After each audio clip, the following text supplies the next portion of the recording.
ونتوكل عليه ونعوذ بالله من شرور أنفسنا ومن سيئات أعمالنا من يهده الله فلا مضل له ومن يضلل فلا هادي له ونشهد أن لا إله إلا الله وحده لا شريك له ونشهد أن سيدنا وسندنا وحبيبنا وطبيب أرواحنا محمدا عبد الله ورسوله أرسله بالحق بشيرا ونذيرا وداعيا إلى الله بإذنه وسراجا وقمرا منيرا فقد قال الله تعالى في كلامه المجيد وفي فرقانه الحميد أعوذ بالله من الشيطان الرجيم بسم الله الرحمن الرحيم وما أصابكم من مصيبة فبما كسبت أيديكم ويعفو عن كثير. عن أنس بن مالك رضي الله تعالى عنه قال قال رسول الله صلى الله عليه وسلم يأتي على الناس زمان الصابر فيهم على دينه كالقابض على الجمر رواه الترمذي. وقال تعالى في شأن حبيبه آمنا ومخبرا إن الله وملائكته يصلون على النبي يا أيها الذين آمنوا صلوا عليه وسلموا تسليما. اللهم صل على سيدنا مولانا محمد وعلى آل سيدنا مولانا محمد. اللهم صل على سيدنا مولانا محمد وعلى آل سيدنا مولانا محمد. بلغ العلا بكماله كشف الدجى بجماله حسنت جميع خصاله صلوا عليه. نور أحمد نے جہاں کو نور أحمد نے جہاں کو جب اجالا کر دیا درمیان حق و باطل فرق پیدا کر دیا. بلغ العلا بكماله كشف الدجى بجماله حسنت جميع خصاله صلوا عليه. اللهم صل وسلم وبارك عليه. سبحانك لا علم لنا إلا ما علمتنا إنك أنت العليم الحكيم.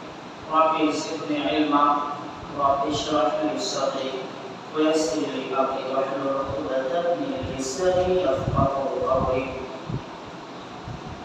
আল্লাহ রাব্বুল ইজ্জত ওয়াল জালালের দরবারে শুকরিয়া আদায় করছি যে মহান খালিক ও মালিক আল্লাহ সুবহানাহু ওয়া তাআলা আজকে শাওয়াল মাসের সাইয়্যিদুল আইয়াম জুমার দিনে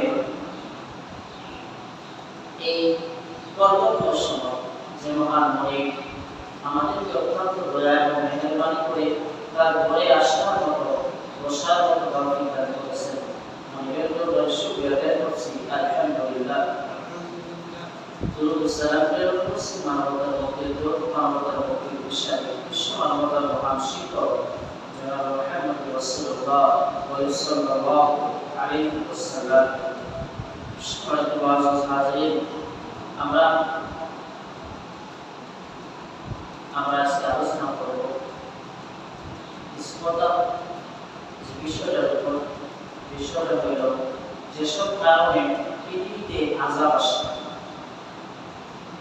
যে সমস্ত কারণের কারণে, যে সমস্ত অপরাধের কারণে পৃথিবীতে আযাব নাযিল হয়, এই বিষয়ের উপর আমরা কোরআন এবং সুন্নাহর আলোকে কথা বলব ইনশাআল্লাহ।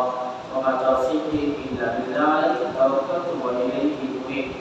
সম্মানিত হাজিরিন, আজকে আমরা গোটা পৃথিবীর মধ্যে, গোটা পৃথিবীর জমিনের মধ্যে যেটা দেখতেছি সেটা হইল পৃথিবীর মধ্যে আল্লাহ রাব্বুল আলামিনের পক্ষ থেকে মানুষের অপরাধের প্রতিফল হিসাবে, মানুষের কর্মফল হিসাবে আল্লাহ রাব্বুল আলামিনের পক্ষ থেকে বিভিন্ন ধরনের আযাব এবং গজব এই পৃথিবীর জমিনের মধ্যে নাযিল হয়েছে। আল্লাহ রাব্বুল আলামিন মানুষদেরকে আল্লাহ কখনো আযাব দিতে চান না। মানুষ যখন সে তার স্রষ্টার পথ থেকে সরে গেল, যখন স্রষ্টার নাফরমানিতে লিপ্ত হয়,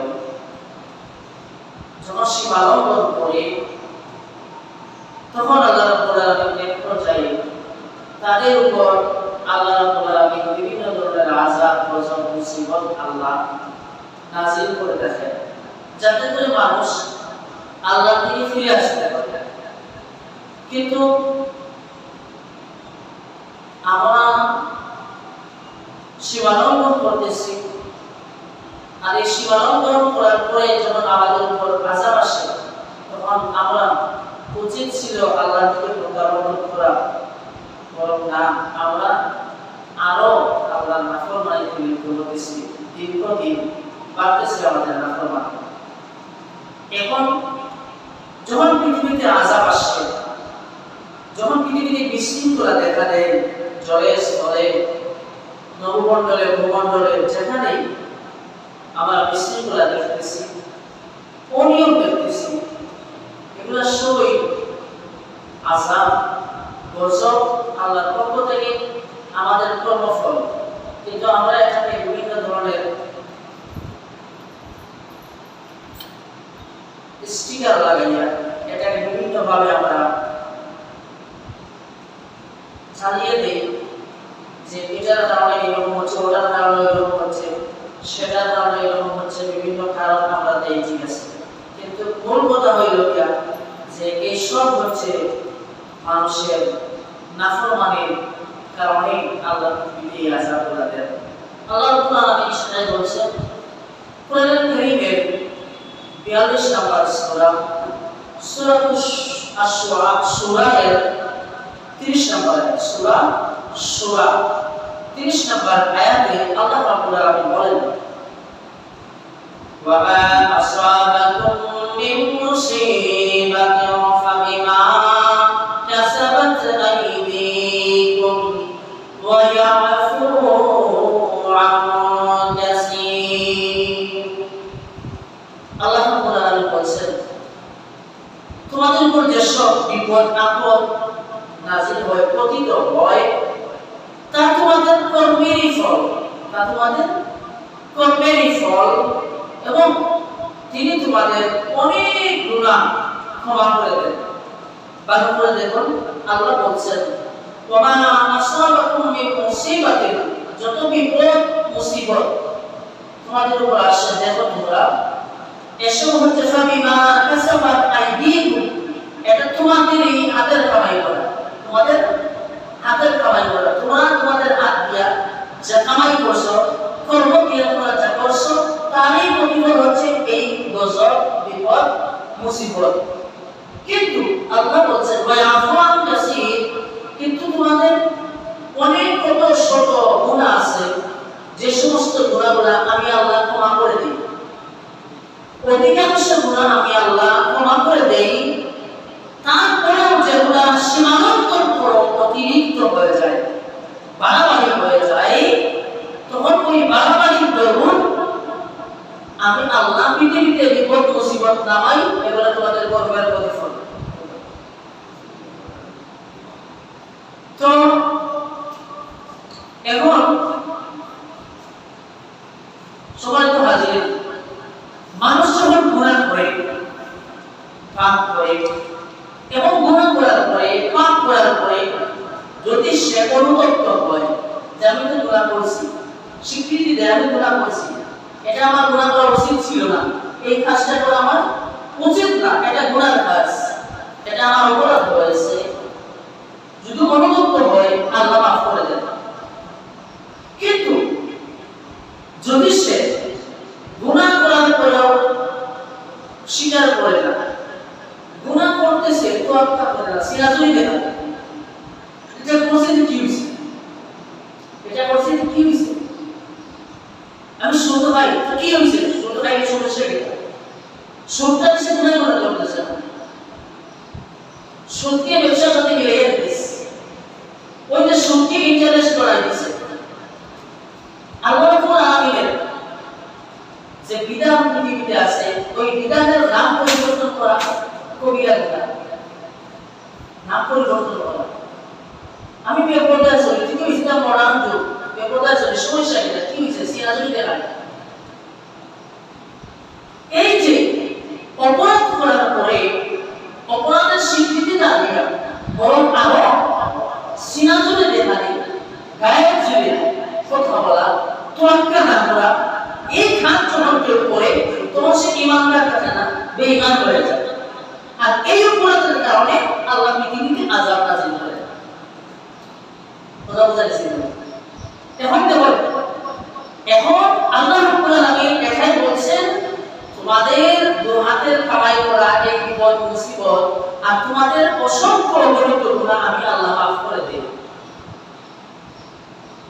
তার মানে এই পৃথিবীতে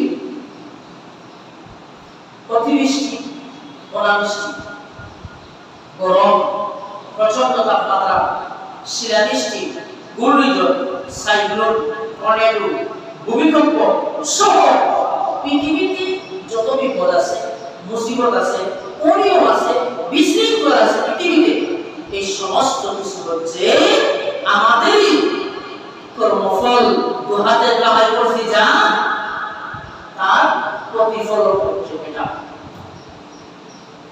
তাহলে পরে এই পৃথিবীর বিশৃঙ্খলা, এই পৃথিবীর অনিয়ম, এই পৃথিবীর এই আযাব গজব থেকে মাফ পাওয়ার জন্য, পরিত্রাণ পাওয়ার জন্য এখন আমাদের দায়িত্ব কিনা আল্লাহর দিকে ফিরে যাওয়া। আর আল্লাহর দিকে ফিরে যাওয়া ছাড়া আযাব গজব থেকে রক্ষা পাওয়ার কোনো উপায় আছে না। আল্লাহ বলেন কোরআন কারীমের 16 নম্বর সূরা, সূরা আন-নাহলের 112 নম্বর আয়াতে আল্লাহ বলেন وَضَرَبَ اللَّهُ مَثَلًا قَرْيَةً كَانَتْ آمِنَةً مُطْمَئِنَّةً يَأْتِيهَا رِزْقُهَا رَغَدًا مِنْ كُلِّ مَكَانٍ فَكَفَرَتْ بِأَنْعُمِ اللَّهِ فَأَذَاقَهَا اللَّهُ لِبَاسَ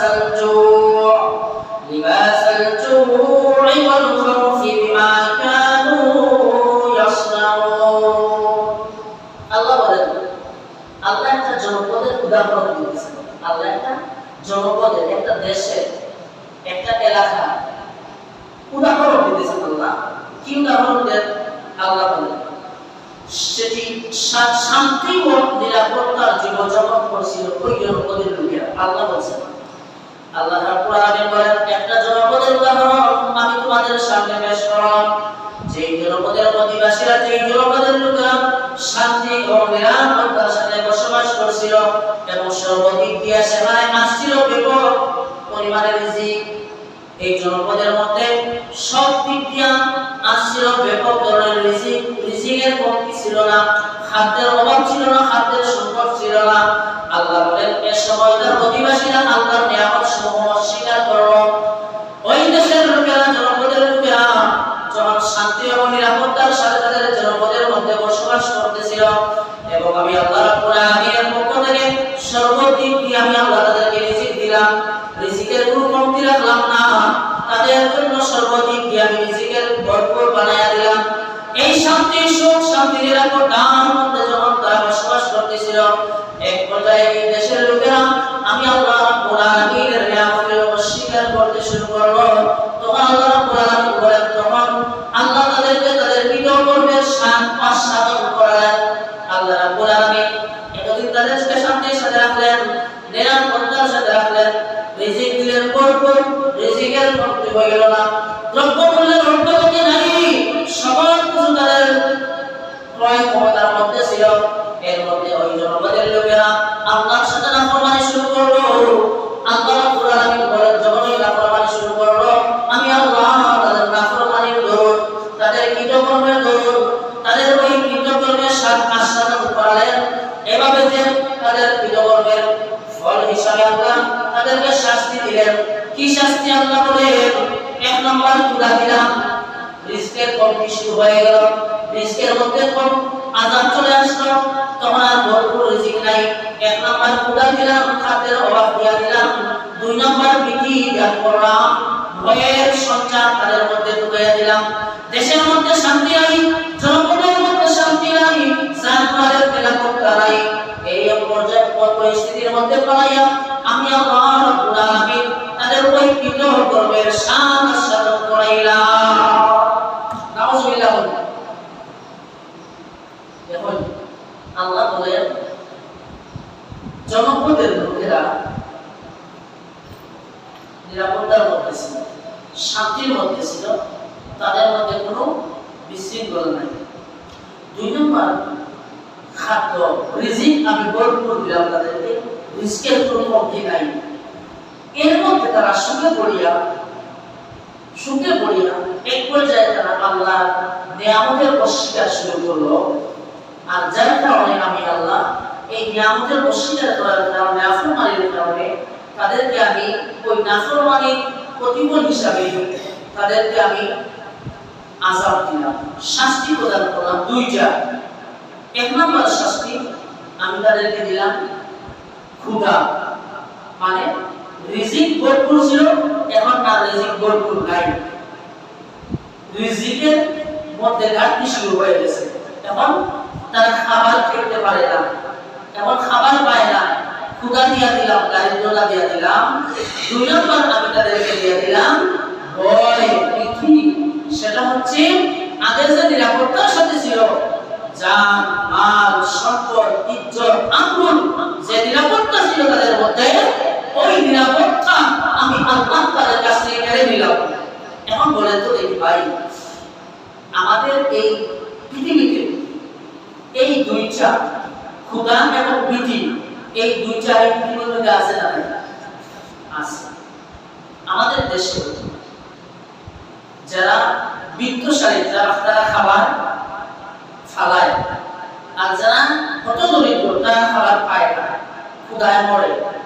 মধ্যবিত্ত যারা আছে তারা না পারে হইতে, না পারে সইতে, এমন পরিস্থিতির মধ্যে আছে, ঠিক না? এমন পরিস্থিতির মধ্যে আছে মানুষগুলা। খাদ্যের মধ্যে আজকে খাবার দ্রব্যমূল্যের ঊর্ধ্বগতির কারণে কত মানুষ এখন না খেয়ে জীবনযাপন করতেছে। এরপরে বৃদ্ধি, আজকে দেখেন জানমালের নিরাপত্তা এখন নাই বললেই চলে। আপনি সর্বদা চলবেন, অক্ষতা বলবেন, ন্যায়ের পথে থাকবেন, এই অবস্থায় অন্যায়ের প্রতিবাদ করবেন, এমন করিয়া আপনি পৃথিবী রাখতে পারবেন না। এমন পরিস্থিতি সৃষ্টি হয়েছে, জার্মানের নিরাপত্তা নাই, সম্পদ আত্মসাৎ হয়ে যায়, ডাকাতি হয়ে যায়, চুরি হয়ে যায়, মেয়েদের নির্জন আক্রোশ গ্যারান্টি নাই, ধর্ষণ, ইপটিজিং, কত কিছু এখন সমাজের মধ্যে বলবো, ঠিক না? আল্লাহ বলছেন এই গজব আমি দিতেছি তোমাদের কৃতকর্মের কারণে, এই দুইটা আযাব দিলাম।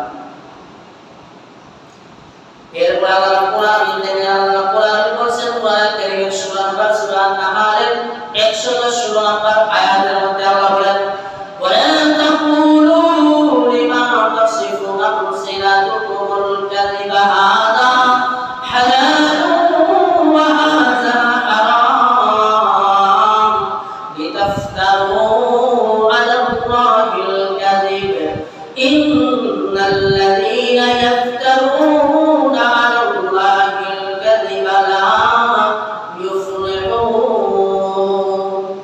এবার আল্লাহ বলেন, আর এই যে তোমরা তোমাদের কণ্ঠ, তোমাদের গলার আওয়াজ, তোমাদের জবান হুকুম জারি করেছে, কি হুকুম জারি করে? আল্লাহ বলে বলতে থাকে, তোমরা বলতে থাকো, তোমাদের গলার আওয়াজ, তোমাদের কণ্ঠ হুকুম জারি করতে, পৃথিবীর মধ্যে হুকুম জারি করে, কি বলতে থাকো তোমরা এটি হালাল ওটি হারাম।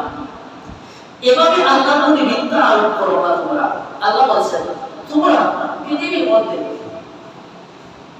ইলম ছাড়া, জ্ঞান ছাড়া তোমরা বলতেছো যে এটা হালাল ওটা হারাম, অথচ যেটা বলছো হালাল এটা আল্লাহ বলছে হারাম, আর যেটাকে তুমি বলছো হারাম এটা আল্লাহ বলছে হালাল।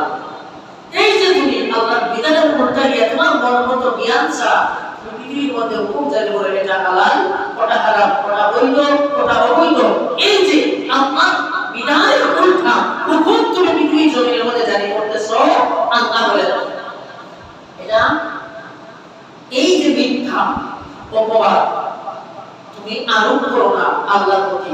দুই নম্বর আল্লাহ বলছেন যারা আল্লাহর প্রতি মিথ্যা আরোপ করে তারা কখনোই সফলতা হয় না, সফলতা হতে পারে না।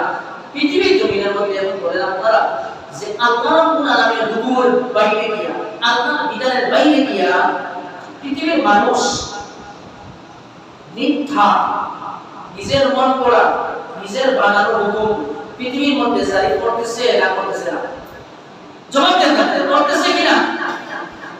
করতেছে। কি কি করতেছে এটা বাকিয়া বলার সময় নাই ভাই। আপনার সমাজের মধ্যে, আপনার রাষ্ট্রের মধ্যে কত সকল বিধান মানুষ পৃথিবীর জমিনের মধ্যে হুকুম জারি করতেছে, আইন জারি করতেছে, যেটা আল্লাহ রাব্বুল আলামিনের দৃষ্টিতে সম্পূর্ণ জুলুম।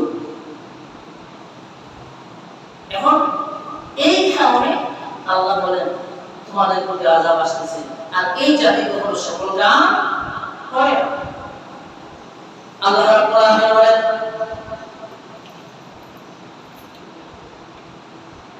সূরা মুমিনুন ৭৭ নম্বর আয়াত, আল্লাহ বলেন হাত্তা ইযা ফাতাহনা আলাইহিম বাবান আযাব বাবান আযাবিন শাদীদ ইযা হুম ফীহি মুবলিসুন। আল্লাহ বলেন যে যখন অবস্থা এই পর্যায়ে পৌঁছে যাবে যে আমি তাদের জন্য কঠিন আযাবের দরজা খুলে দেব, তখন হঠাৎ তোমরা দেখবে যে এই অবস্থায় তারা সকল প্রকার কল্যাণ থেকে হতাশ হয়ে পড়েছে। তার মানে হইল ভাই, যখন মানুষের সীমালঙ্ঘন বেড়ে যায়, যখন মানুষের সীমালঙ্ঘন বেড়ে যায়, এক পর্যায়ে আল্লাহ বলেন আমি তাদের জন্য সমস্ত আযাবের দরজা ওপেন করে দেব, খুলে দেব, আর এই আযাবের দরজা যখন ওপেন করে দেব তখন তারা হতাশ হয়ে যাবে, দিশেহারা হয়ে যাবে, পাগলের মতো হয়ে যাবে, তখন তারা পালানোর রাস্তা খুঁজে পাবে না, তখন তারা এমন ভাবে দিশেহারা পাখির মতো হয়ে যাবে। দিশেহারা পাখি কোনটা? আল্লাহ বলেন দিশেহারা পাখি হচ্ছে ওটা। সূরা কারিয়ার মধ্যে আল্লাহ বলেন যে জ্বর আসছে, এমন জ্বর আসছে, এই জ্বরের কবলের মধ্যে পড়িয়া একটা পাখি একদিকে বাতাস আর বৃষ্টি বাতাসে তাকে এইরকম একটা বাড়িমারের গতিকে নিয়ে ফেলায়, ওদিক থেকে আবার বাড়িতে গতিকে নিয়ে ফেলায়। এক পর্যায়ে সে আর উঠতে পারে না, হাঁটতে পারে না, মাটির মধ্যে পড়ে যায়। কি করবে দিশা খুঁজে পায় না, রাস্তা খুঁজে পায় না। আল্লাহ বলে মানুষের অবস্থা পরিস্থিতি কেমন হবে, তাদের কি করবে? বলুন আমি আল্লাহ আযাবের দরজা খুলে দেব, আর যার কারণে তোমরা দিশেহারা হয়ে যাবে, আল্লাহর রাস্তা খুঁজে পাবে না। যেমন করোনার সময় হয়েছে, মানুষের ক্ষমতা, মানুষের বড়াই, তোমার সম্পদ কি করছিল তখন? তার সম্পদ কাজে আসে নাই, রাষ্ট্র ক্ষমতা কাজে আসে নাই, প্রভাব প্রতিপত্তি কাজে আসে নাই। ও দেখা জিনিস করোনা দেখা যায় না, ধরা যায় না, ছোঁয়া যায় না, এমন একটা জিনিস করোনা দিল আল্লাহ। পৃথিবীর মানুষের কেমন অবস্থা হয়েছে, পরবর্তী গৃহবন্দী হয়ে গেছে। এখন আর রাজপথে গাড়ির চাকা ঘুরে না, আকাশপথে উড়োজাহাজ প্লেন আর উড়ে না, দোকানপাট সব বন্ধ হয়ে গেছে, এমনকি মসজিদ পর্যন্ত তালাবদ্ধ হওয়ার পরিস্থিতি সৃষ্টি হয়ে গেছিল। সবাই তো হাজির। এখন বলেন যে আল্লাহ যখন আযাব দেন, তখন আল্লাহর আযাব থেকে পালায়ন করার ক্ষমতা দিলেন কারণে আল্লাহ বলেন এটাই, যখন আমি খুলে দেব হঠাৎ করে আযাবের দরজা, তখন তোমরা সকল প্রকার কল্যাণ থেকে বঞ্চিত হয়ে যাবে, কল্যাণের আর চোখ দেখবে না। এজন্য আল্লাহ বলেন যদি আযাব থেকে বাঁচতে চাও, ফিরে আসো কার দিকে? আল্লাহর দিকে। আল্লাহর দিকে ফিরে আসো। বিশেষ করে এখন আসুন আমরা যে বিষয়টা তুলে ধরব সেটা হচ্ছে এই যে পৃথিবীর জমিনের মধ্যে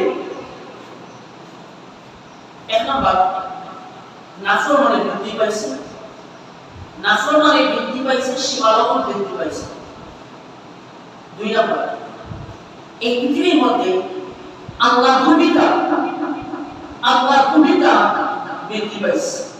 তিন নম্বর এই পৃথিবীর মধ্যে এখন আল্লাহ রাব্বুল আলামিনের বিধানের উল্টা কাজ করতেছে মানুষ, করিয়া আবার হুকুম জারি করতেছে, সিনাজুরি দেখাইতেছে যে এটা করছি, কি করছি, এটা করছি তো করছি,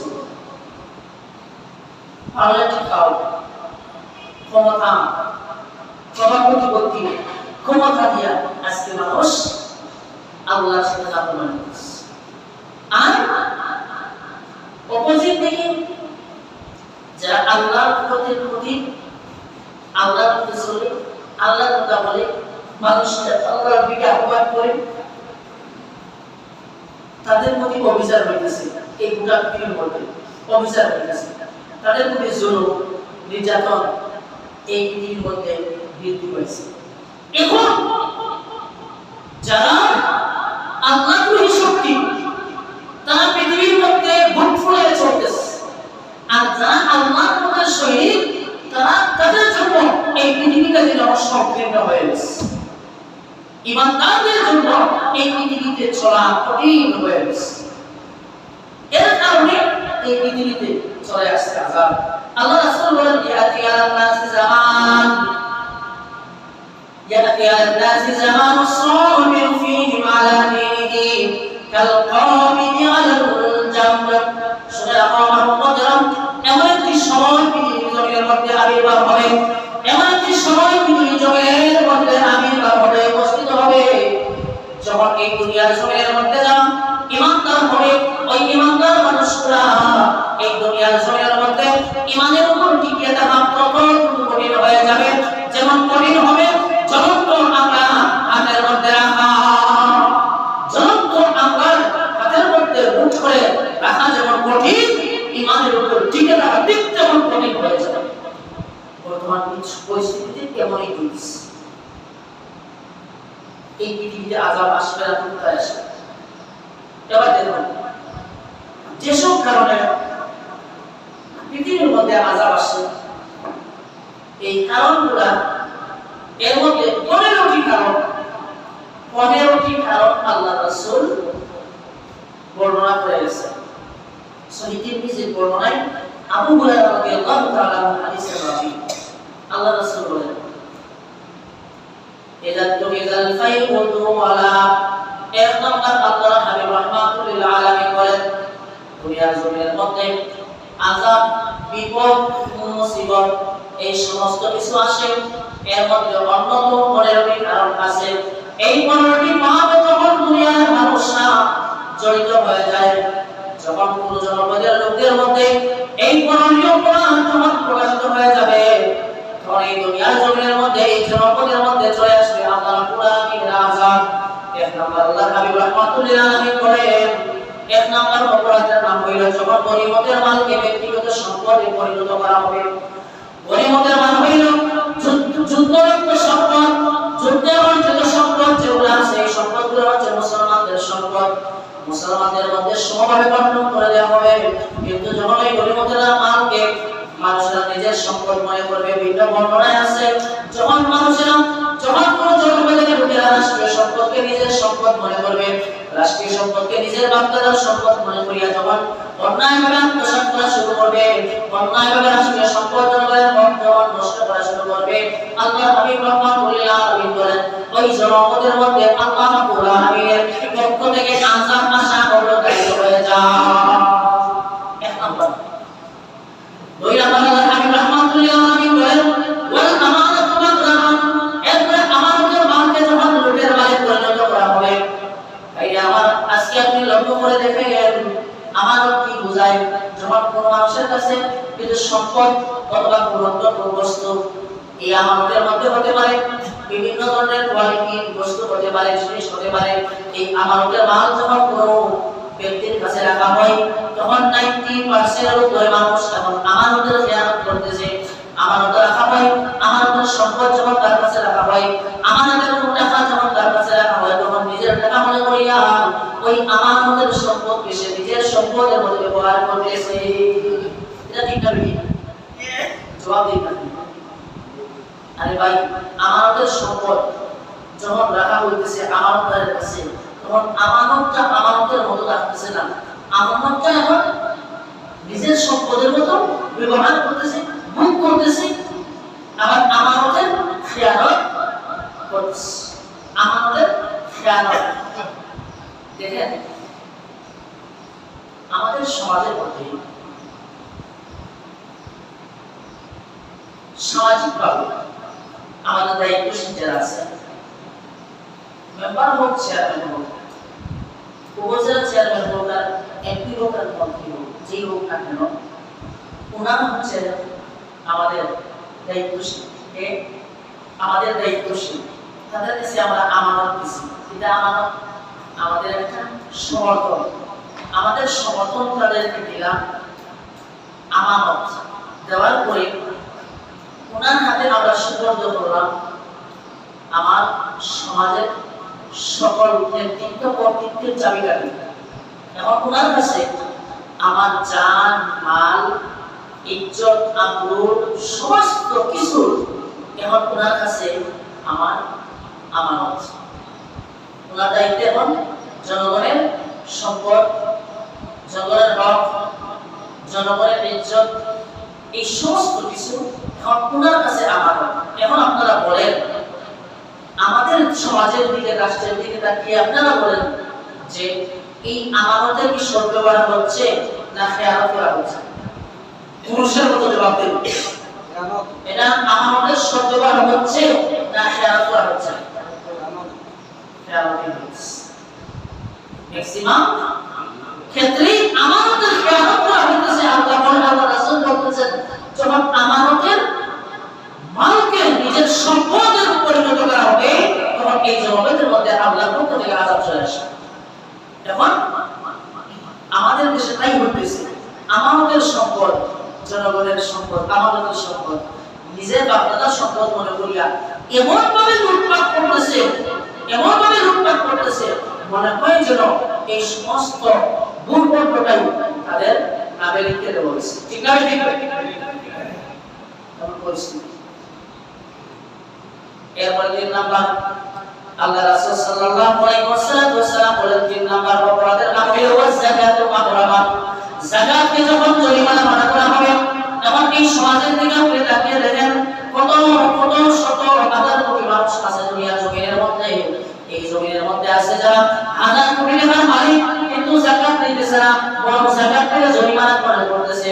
সে বলতেছে এই যাকাত থেকে দেব আমি, কারণ হইল আমার টাকা, আমার গয়না, আমার সম্পদ, আমার বাড়ি গাড়ি, এই সমস্ত কিছু হচ্ছে আমার হাতের কামাই করা, আমার পরিশ্রমে করা সম্পদ।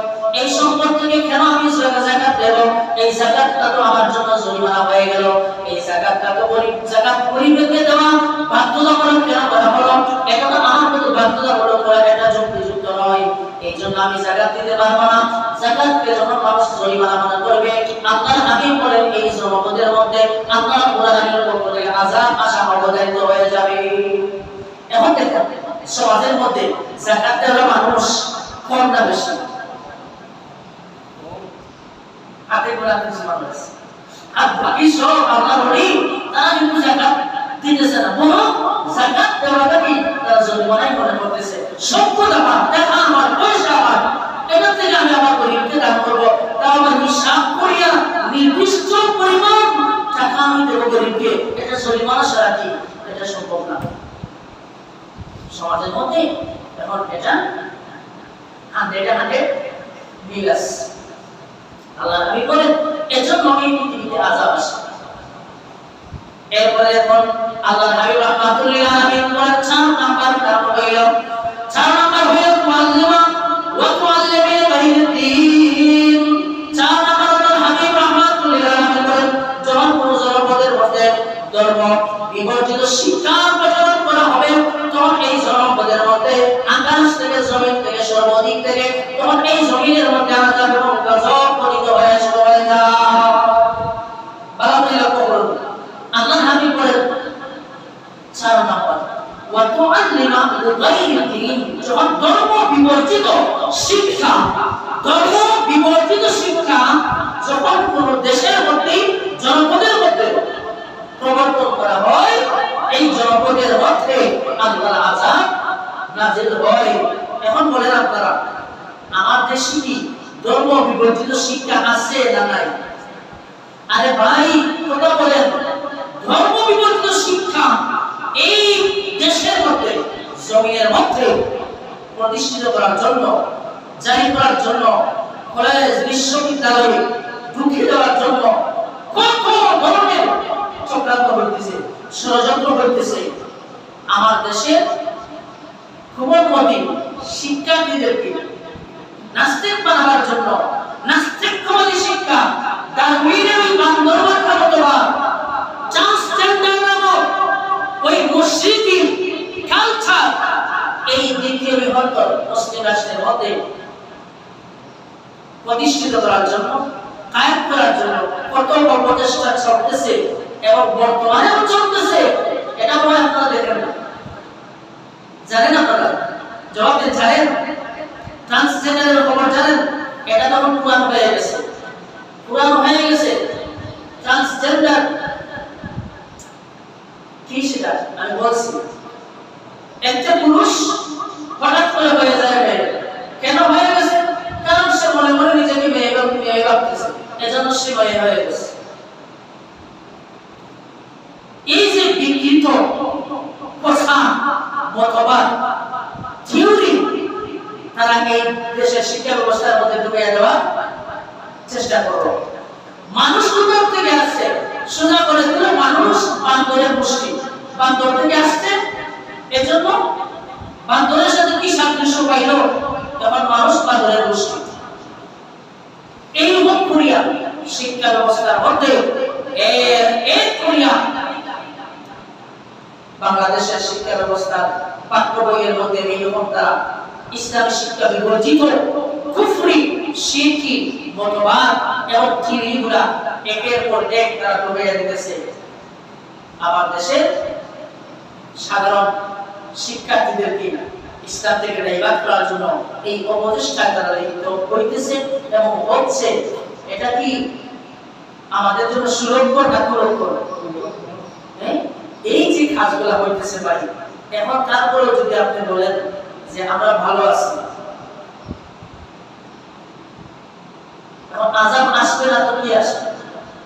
আল্লাহ রাসূল বলতেছেন যেখানেই ধর্ম বিবর্জিত শিক্ষা প্রচলন করবে সেখানেই আল্লাহর আযাব চলে আসবে।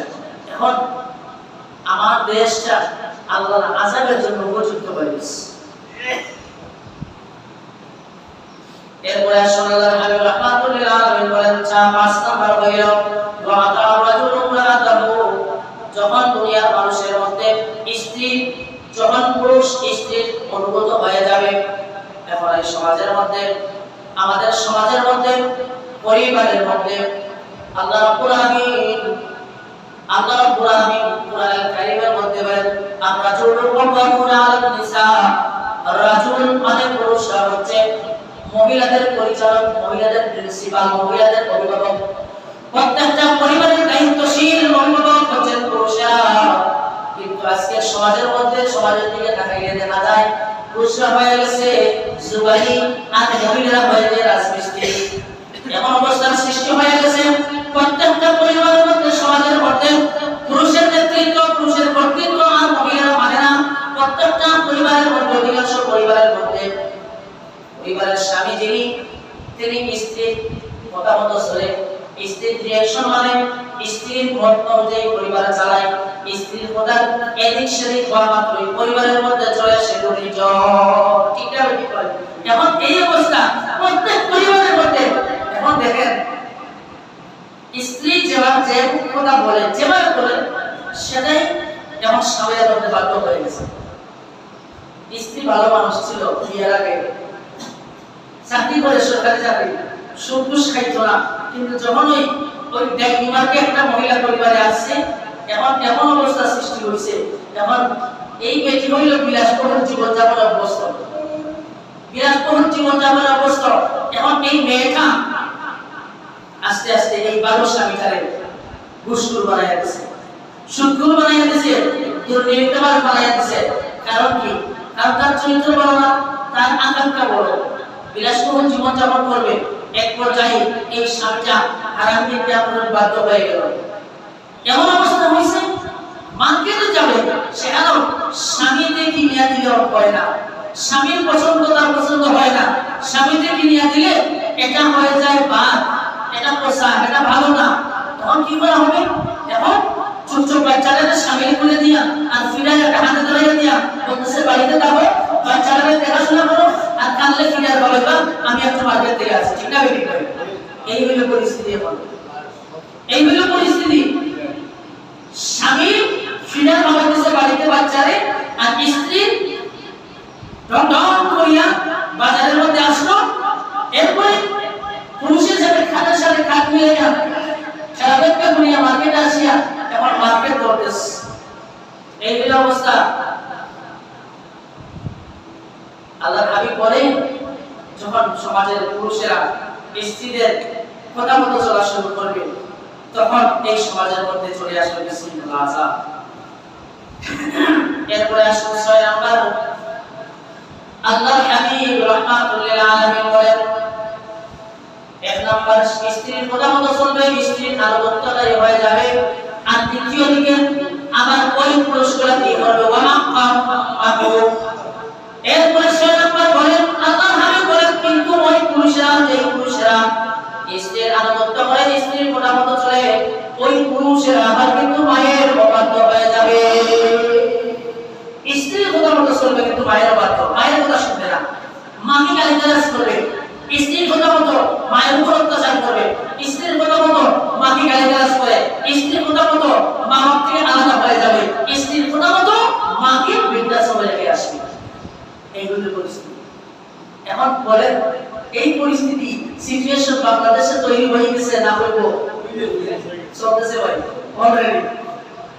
বড় কথা মতো এখন স্বামী চলে, মা বাবার আত্মহত্যা করে না, মা বাবার বৃদ্ধাশ্রমে বাড়াইতেছে, মা বাবার গাড়ি দিতেছে, নির্যাতন করতেছে, খাবার দেয় না, পড়ানোর খাবার দেয় না, ওষুধের টাকাটাও দেয় না, ডাক্তার দেখায় দুকে দুকে মরতেছে পুরাপুরি, আর সেটার বলে লেগে বসবস করতেছে।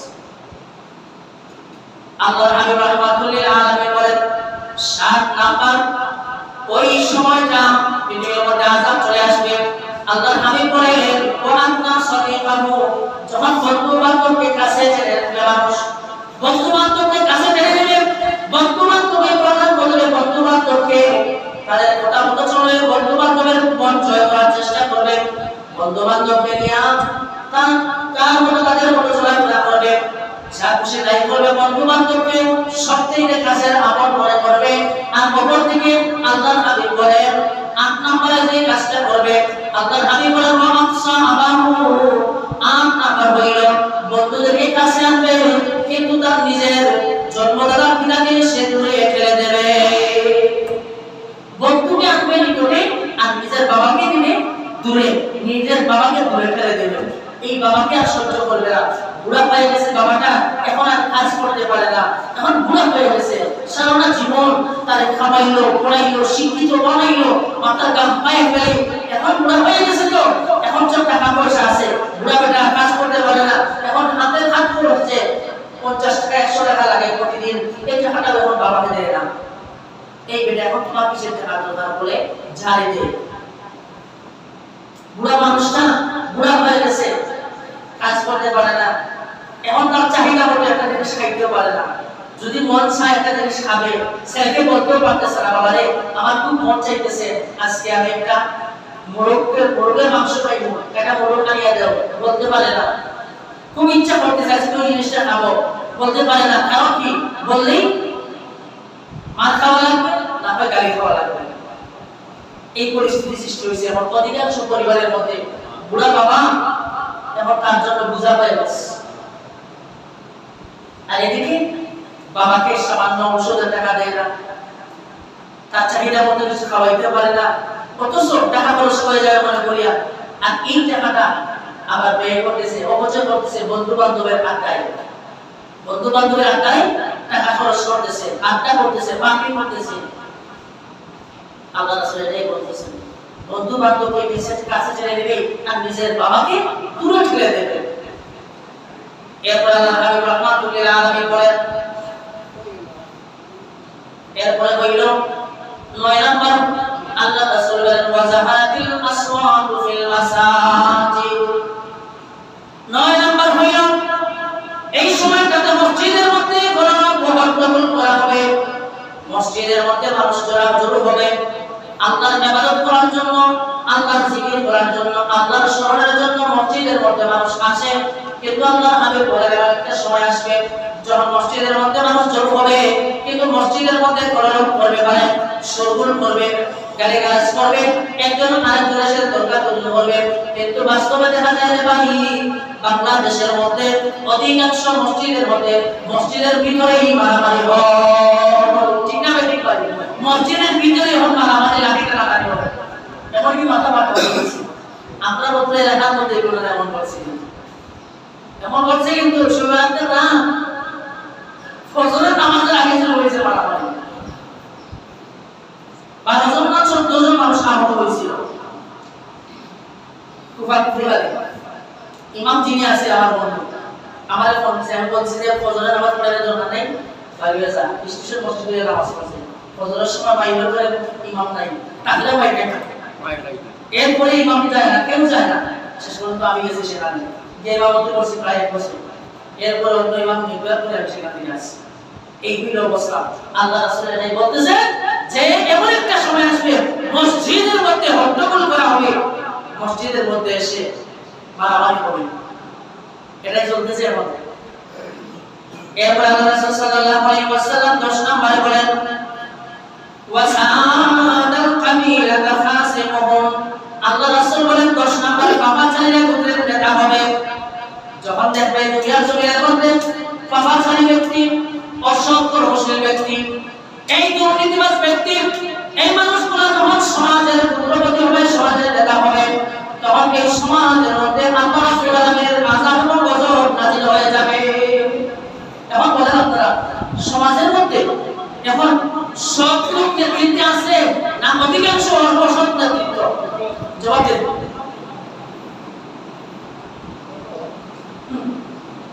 আল্লাহ রাসূল কি কথাগুলো বললেন, এখন সমাজের সাথে 100 মিলে যায়।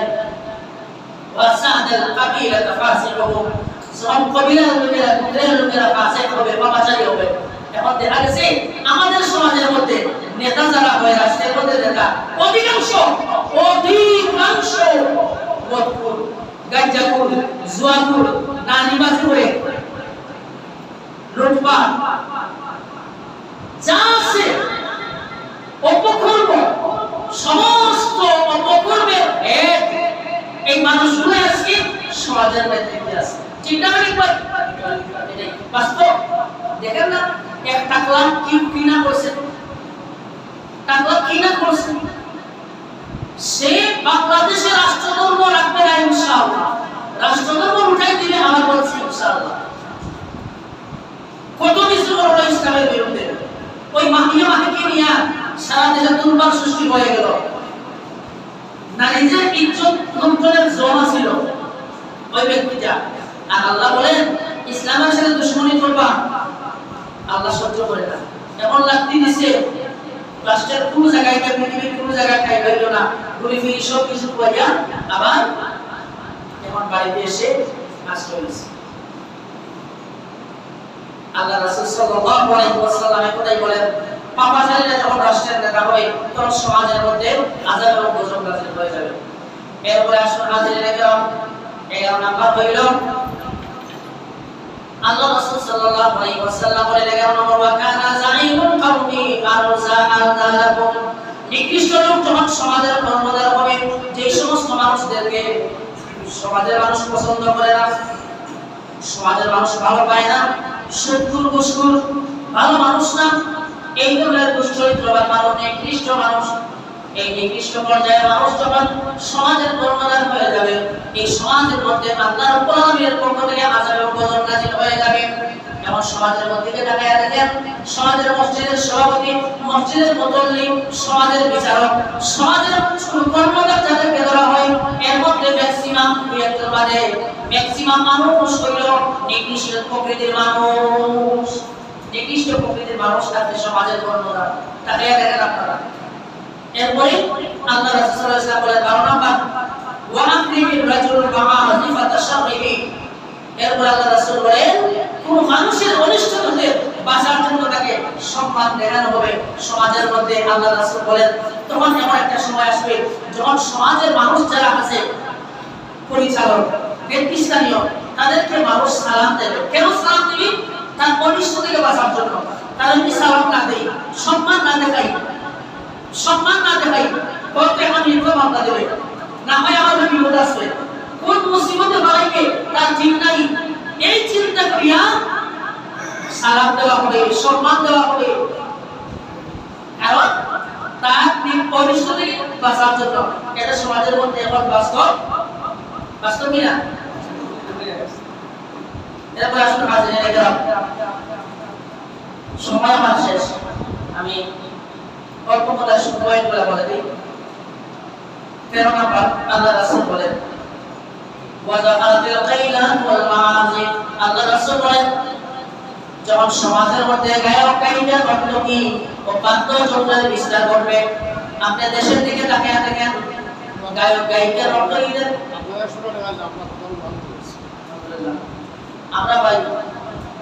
আমরা যে আলোচনার কথাগুলো সমস্ত হাদিস থেকে এখন মোটটা করলো, এগুলো যদি আমরা মানি তাইলে সফল। আমি এই আলোচনা সামান্য ফায়দা আসে না। এখন দেখেন আল্লাহ রাসূল যা বলেন, ওয়াজাহাতিল কাইলাতু ওয়াল মাআসি, যখন সমাজের মধ্যে গায়ক গায়িকা নর্তকী বাদ্যযন্ত্রের প্রচলন করবে। এখন আপনারা বলেন এগুলোর প্রচলন কি ঘটছে আমাদের সমাজের মধ্যে আছে না নাই? জবাব দেন আছে না নাই? আরে ভাই, আলেমদের মসজিদের ভেতর হয় না, আর বাইরে রাষ্ট্র থেকে নায়িকাদের আনা হয়, নায়কদের আনা হয় এক রাতের জন্য, ডান্স করার জন্য, গান গাওয়ার জন্য, আর এক রাতে কোটি কোটি টাকা তাদের হাতে তুলে দেওয়া হয়। অথচ এই দেশের মানুষ থাকতে পারতেছে না, মসজিদের ইমামের বেতন নাই, আর একটা গায়ক আইয়া গায়িকা নিয়া রাত ভর ডান্স করানো হয়, গান গাওয়ানো হয়, নর্তকী নাচানো হয়, সেখানে লক্ষ লক্ষ টাকা খরচ করা হয়। ঠিক না ঠিক ভাই? আল্লাহ রাসূল সেটাই বলেছেন, আযাব আসে এজন্যই। এরপরে আল্লাহ রাসূল বলেন 14 নাম্বার, ওয়াশুরিবাতুল খামরু, যখন মদ পান করা হবে, মদ আমাদের দেশে নাই, মদ আছে না, যখন কি মদ আল্লাহ হারাম করছে, কিন্তু মদের লাইসেন্স এখন দলিয়া দেওয়া হয়েছে, মদের লাইসেন্স দেওয়া হইতেছে, তার মানে মধ্যে বৈধ বানাইয়া দেওয়া হয়েছে। এরপরে নাম্বার দেখা আল্লাহ রাসূল বলেন ওয়ালা নাহির হাযিহিল উম্মাতা হাম্মাতি আওয়ালাহা। পরের নাম্বার হইল এই উম্মতের শেষ জামানার লোকেরা তাদের পূর্ববর্তী মনীষীদের অভিসম্পাদ করবে। এমন সমাজের মধ্যে এমন কিছু প্রকৃতির মানুষ বাইর হয়েছে যারা পূর্ববর্তী মনীষীদেরকে গালি দেয়। এমন এই সমাজের মধ্যে এমন কিছু হুজুরি কিছু আলেম পাই হয়েছে, হুজুর বাইর হয়েছে। এত বড় পণ্ডিত ইমাম আবু হানিফা সহিহ হাদিস জানতো না, ইমাম আবু হানিফা সহিহ হাদিস জানতো না। আমাদের ওই পূর্বের আলেমরা, পূর্বেকার বড় বড় মনীষীরা ইসলাম বুঝতো না, দ্বীন বুঝতো না, এরা ভুল করছে, পদে পদে ভুল হয়ে গেছে। এখন সে যা করতেছে তাই সঠিক। এই শুরু হয়েছে আমার বর্তমান সমাজের মধ্যে। আমাদের পূর্বের পরিস্থিতিতে গালিগালাজ করা হইতেছে, দম গালিগালাজ।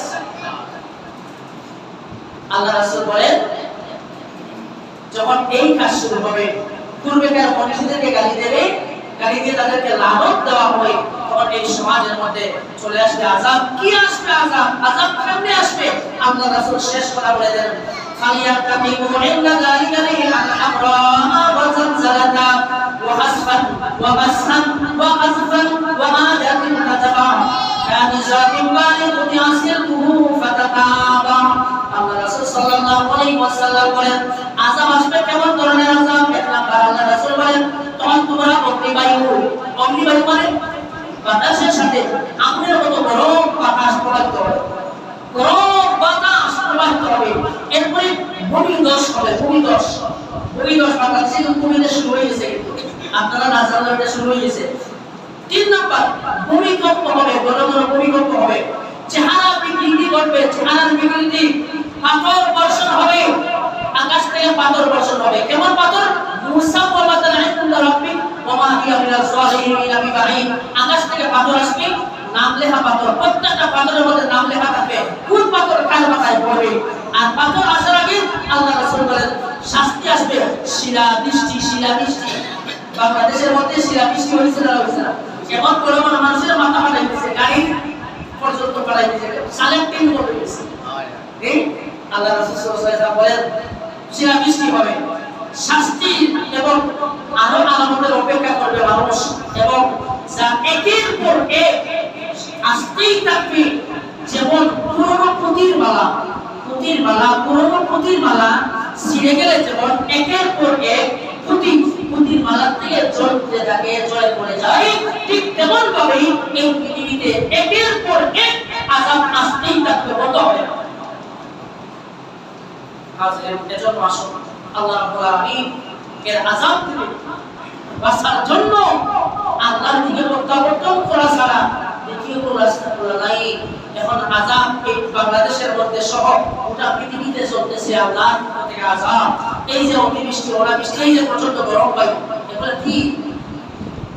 এজন্য এই আযাব থেকে বাঁচার জন্য আল্লাহর দিকে ফিরে আসা, আল্লাহ দিনের দিকে ফিরে আসা। আল্লাহ রাব্বুল আলামিন যেন আমাদেরকে সে তৌফিক দান করেন, আর আকাশী জমিনি সকল প্রকার আযাব গজব থেকে যেন আল্লাহ আমাদেরকে হেফাজত করেন। আমিন। ওয়া আখিরু দাওয়ানা আলহামদুলিল্লাহি রাব্বিল আলামিন। সাল্লাল্লাহু আলা সাইয়্যিদিনা মুহাম্মদ ওয়া আলা আলিহি ওয়া সাহবিহি ওয়াসাল্লাম। আস্তাগফিরুল্লাহ ইন্নাল্লাহা গাফুরুর রহিম। আস্তাগফিরুল্লাহ রাব্বি মিন কুল্লি যামবিন ওয়া আতুবু ইলাইহি। লা হাওলা ওয়া লা কুওয়াতা ইল্লা বিল্লাহিল আলিয়্যিল আযীম। সুবহান